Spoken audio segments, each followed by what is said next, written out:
Hi friends, welcome to yellow rice cooking channel.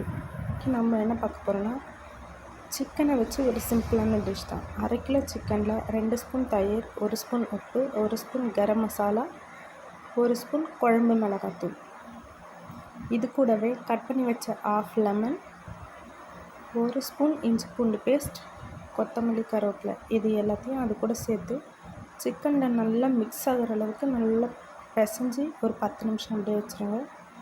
அப்புறம் கடாயில் தேவையான அளவு எண்ணெய், 1/4 ஸ்பூன் சோம்பு, 3 கிராம்பு, 3 பட்டை, கட் பண்ணி வச்சுருக்க 2 வெங்காயத்தையும் சேர்த்து நல்லா கிளறிக்கோங்க. இப்போ மசாலாவில் ஊறிட்டு இருந்த சிக்கனை இந்த வெங்காயத்து கூட சேர்த்து பொறுமையாக கிளறிட்டே இருங்க. இப்போ இப்படி கிளறிட்டே இருக்கும்போது சிக்கன்லேருந்து கொஞ்சமாக தண்ணி விட ஆரம்பிக்கும். சிக்கன் வேகிறதுக்கு அந்த தண்ணியே போதுமானது. இப்போது இந்த டைமில் உப்பு காரெல்லாம் சரியாக இருக்கான்னு பார்த்துட்டு அப்படியே கிளறி விட்டுட்டே இருந்தோன்னா சிக்கன் அப்படியே நல்லா வேக ஆரம்பிச்சிடும்.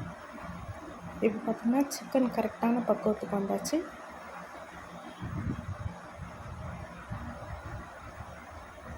இந்த டைமில் 2 ஸ்பூன் பெப்பர், கொஞ்சமாக கட் பண்ணி வச்சுருக்க கொத்தமல்லியும் அது கூட சேர்த்து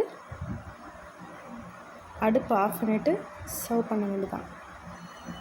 அப்புறம் எனக்கு நம்ம சேனல் பிடிச்சிருந்தா சப்ஸ்கிரைப் பண்ணிக்கோங்க. அப்படியே அந்த பெல் ஐக்கானையும் டச் பண்ணிக்கோங்க. தேங்க்யூ.